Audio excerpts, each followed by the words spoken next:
Ladies and gentlemen, welcome to another episode of the NBA Coverage. First, before we get started, this podcast is brought to you by Final Form Subs. Right here we have the phenomenal performance pre-workout fruit punch flavor to get look like it says explosive energy, incredible strength gains, and amazing muscular pumps. You guys can't get this anywhere else than finalformsubs.com. Go to finalformsubs.com. It's SUPPS. Finalformsubs.com. Use promo code Coach Strib, all caps, no space. Get 10% off your order.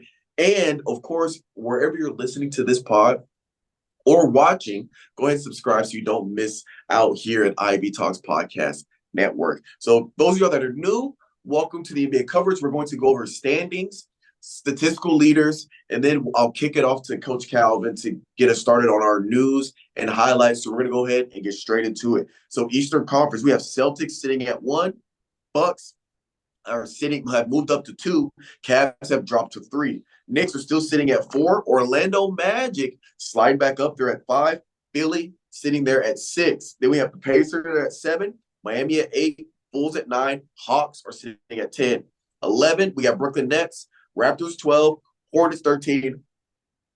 Wizards are 14. And the Pistons are 15. For our Western Conference, we got OKC has officially snagged that number 1 spot. OKC at 1, Denver are at 2, and the Timberwolves have dropped down 2 spots at 3, but they're only a game and a half behind OKC. So Denver is a game behind. So Timberwolves are half game behind Denver, and Denver is 1 game behind Thunder. So it's still a tight race there, 1 through 3. So little separation. Clippers are sitting at 4, 3.5 games behind, and then Pelicans are 6 games behind.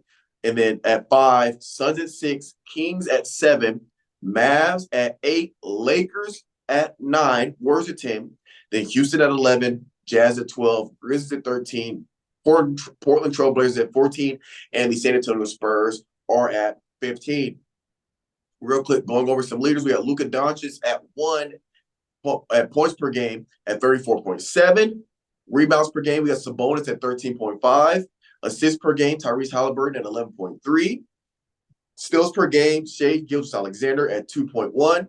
Blocks per game, Victor Wembanyama at 3.4 blocks per game. And now I'm going to kick it off to my boy, Coach Calvin, to start off on news and highlights. Cool, man. So let me go back to this because I was interested in the standings. Bro, Magic getting up to 5? That's major. That's a shock. That's a shock. We still need to return to Julius Randle to the Knicks to see, if they can kind of – because how many games are they back by now? 4 games? Yeah, 4 games right now, which isn't too bad, but, like, how many more games they got to the end of the season? They're under 20. They're in the under 60s. 20? Yeah, they're like they're like game 65, so about 15 games left. So and I don't even is Julius Randle supposed to come back before the end of the season, or do you know? That's what they were expecting. I believe he's going to be reevaluated here soon. Yeah, so that's a little tight crunch and everything. But hey, shout out to the Magic and everything. 76ers, they're still holding tight without Joel right there. So man, I can see the Pacers passing them and everything like that. Same thing with the Heat, just because they don't have Joel. Just one of the main scorers and everything. And then we go to the West, man. And I'm going to actually get into this actually too. Not really too much, has really changed. Obviously, it's a dogfight between 1 through 3 right now. And then obviously you got Clippers right there, which I still think they're kind of like my dark horse for the finals and everything, at least the conference and everything like that. And then, man, the Mavericks, which segues into I want to say, man, Luka Doncic, last 6 games, 6 triple-doubles and everything, man. How do you keep on playing at this high level and everything, and you guys are still trying to get into the play-in tournament or still keep alive to be in a play-in tournament? Like, that has to be frustrating. And I feel like this is kind of like the same thing, and I don't know if it's on the same level as the same thing with Dame. Like Dame, he was getting to the playoffs and everything, but he was just missing that key person. They traded away McCollum and everything, that was his, go-to person, his left-hand man. They traded him away. They expected DeAndre Ayton to pan out like what they want him to be. He didn't pan out. No, not DeAndre Ayton. I forgot the dude who it Oh, was. Yeah, they wanted him to, and I guess that didn't pan out. So it's like, is it going to be the same Dame situation or whatever? Because he's still a young dude. He's like 24 or 25, isn't he? yeah, he's still young. So it's like, man, like how much can he still play at this high level and they're still fighting to stay in? I mean, he has Kyrie and everything, but I don't I don't know what they need, man. So what's your take on that? If you have a take or an opinion. Yeah, my thing is like you said, offense. He's averaging almost 35 points per game. Kyrie is playing absolutely phenomenal. To me, with the Mavs, it's defense. They've gone all in offensively, and they can score with the best. Problem is, defensively, is I just think they're not a very good team defensively, and that's why like we're saying, look at this playing crazy. 6 triple doubles in the past 6 games. He's averaging 35 points per game. You got Kyrie, who is, I believe, I don't know his exact numbers, but I'm pretty sure he's averaging like high 20s. Let me double check. Uh, where's he at? So, what year is this? He's averaging, yeah, he's averaging 25.5 points per game as well, with 5 assists and 5 rebounds. So, but it's just they are not a defensively minded team, so they're just giving up more points than they score. Because if you have 2 guys, if you have a guy averaging 25 and a guy averaging 35, you should not be in the play, like we're saying. But that comes down to the chemistry. What about the third guy? How do they look when Luka is out or Kyrie is out or Luka sits, Kyrie sits? How does the team look? Because they're not playing the whole game every game.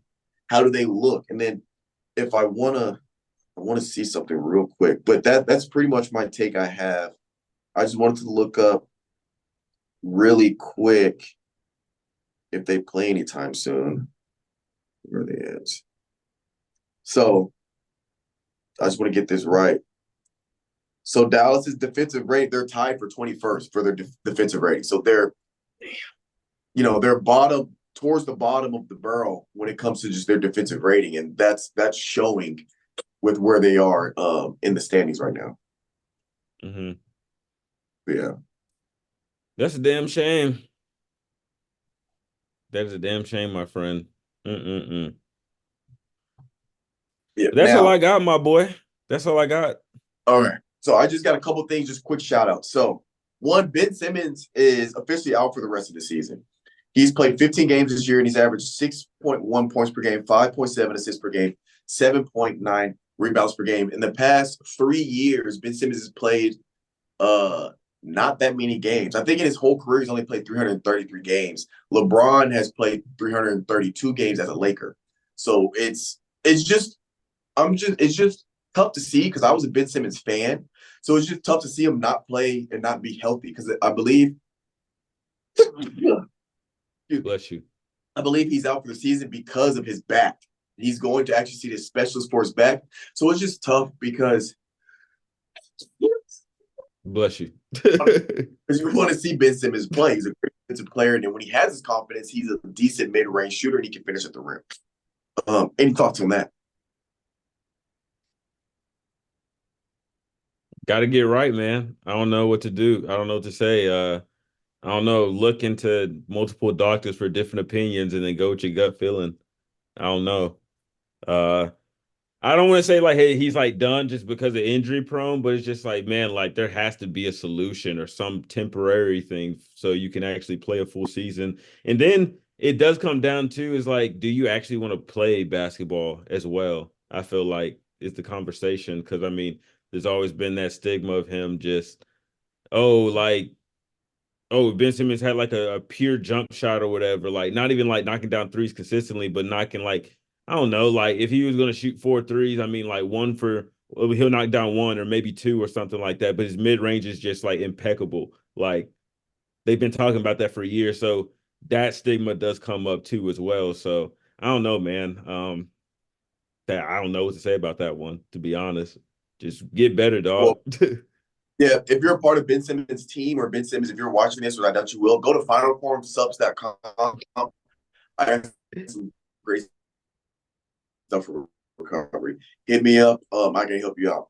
Now, this past week, Anthony Edwards had a 44-point game, which ties his career high, and a game-winning block where he leaps, hits his head on the backboard to seal the deal and blocking at the rim. So shout out Anthony Edwards. He's on an absolute tear. Now, granted, the Timberwolves have lost the #1 spot, but they're still playing well. They're still in it.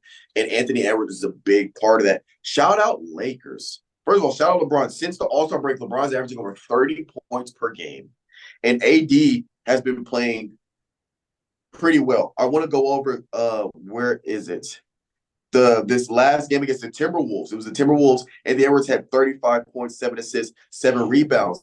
But the Lakers played phenomenal. Shout out D'Lo. D'Lo had a 40-point game and a game-winning shot this past week. So D'Lo's been playing way better and more consistent. I think he's starting to become that role that the Lakers were looking for, and I think he's building that confidence with his team. Like, D'Lo was high. He passed the ball. LeBron, I know you see that video. LeBron passes back D'Lo, like, bro, you high, shoot the ball. That's a high IQ play by LeBron, and that is what's giving D'Lo confidence into playing how he's playing.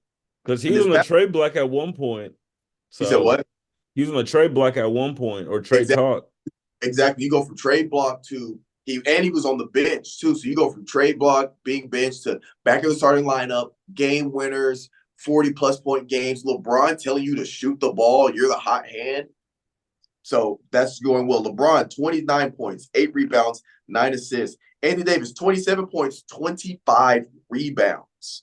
And then Austin Reeves, 19 points. D'Lo, 13 points. Rushion Hachimura, 15 points. So, and the Lakers are starting to climb up because I know they're tiered tied between that 10th and 11th spot. They're at 9, and they're not that far from 8, and they're not that far from 7. So, we're talking LeBron here. So I would not be surprised. And Lakers have, since LeBron's been a Lakers, they have always been a post All-Star break type of team where they don't really start going, like, playing their best ball till after the All-Star break. So I would not be surprised the Lakers going to run here and end up in that 7th seed to avoid the play-in tournament.